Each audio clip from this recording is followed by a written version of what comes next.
Hello friends, welcome to Jerry's kitchen. இன்றைக்கி நம்ம Jerry's கிச்சனில் மதம்பட்டி ரங்கராஜன் அவர்களோட அவியல் எப்படி செய்கிறதுன்னு தான் பார்க்க போகிறோம். வாங்க இப்போ வீடியோக்குள்ளே போகலாம். அவியலுக்கு தேவையான காய்கறிகள் எல்லாத்தையும் நீல வாக்கில் கட் பண்ணி எடுத்து வச்சுருக்கோம். பீன்ஸு, கேரட்டு, சேப்பக்கிழங்குலாம். இது மாங்காய் சீசன்னால் மாங்காவும் நான் கட் பண்ணி எடுத்து வச்சுருக்கேன்.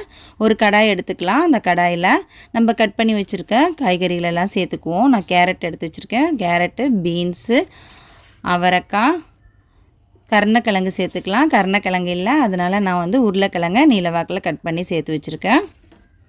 சேப்பக்கிழங்கு ஒன்று இருந்துச்சு, அந்த சேப்பக்கிழங்கையும் சேர்த்துக்கிட்டாச்சு. அவியலுக்கு நல்லாயிருக்கும். கொத்தரவங்காய் கட் பண்ணி வச்சுருக்கோம். கொத்தரவங்காய் சேர்த்தாச்சு. முருங்கைக்காய் சீசன்னால் முருங்கைக்காயும் சேர்த்தாச்சு. ரெண்டாக கட் பண்ணி முருங்கைக்காய் எடுத்துக்கிட்டோம். இப்போ இதுக்கு தேவையான அளவுக்கு மஞ்சத்தூள் சேர்த்தாச்சு.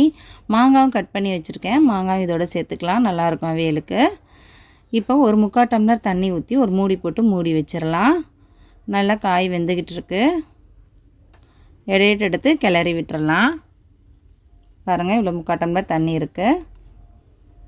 இப்போ கரண்டி எடுத்து ஒரு கிளறிட்டு மறுபடியும் மூடி வச்சிடலாம். இப்போ இதுக்கு அரைப்பு ரெடி பண்ணிட்டு வந்துடலாம். காய் வேகிறதுக்குள்ளே அரை மூடி தேங்காய், 1 டேபிள் ஸ்பூன் அளவுக்கு ஜீரகம் எடுத்திருக்கேன், வரமிளகாய் எடுத்திருக்கேன். இது எல்லாத்தையும் சேர்த்து ரொம்ப நைஸாகவும் அரைக்க வேணாம், ரொம்ப கொரகொரப்பாகவும் அரைக்க வேணாம். அவியலுக்கு தகுந்தாப்பில் நம்ம அரைச்சி எடுத்துகிட்டு வந்துக்கலாம். இங்கே பாருங்கள், இந்த பக்குவத்தில் நம்ம அரைச்சி எடுத்து வச்சுருக்கோம். இப்போ காய் நமக்கு நல்லா வெந்து வந்துடுச்சு. இப்போ இதோடு சேர்த்துக்கலாம் நம்ம அரைச்சிட்டு வந்ததை. மிக்ஸி ஜாரில் கொஞ்சம் தண்ணி ஊற்றி கழுவி எடுத்துக்கோம். இந்த பச்சை வாடெல்லாம் போகிற அளவுக்கு நல்லா கொதிக்கட்டும். நம்ம வரமிளகாய், ஜீரகம் இதெல்லாம் சேர்த்துருக்கோம் இல்லையா, இதோட பச்சை வாடெல்லாம் போகிற அளவுக்கு நல்லா கொதிக்கட்டும். நல்லா கரண்டியை வச்சு கிளறி விட்டுறலாம். உப்பு இருக்கான்னு பார்த்துட்டு கரெக்டான அளவில் நம்ம உப்பு சேர்த்துக்கலாம். இப்போ நல்லா கொதித்து நமக்கு வந்துருச்சு. கொதித்து ரெடியான பக்குவத்தில் நம்ம இப்போ 1 டேபிள் ஸ்பூன் அளவுக்கு தயிர் சேர்த்துக்கலாம். நல்லா கெட்டி தயிராக இருக்குது.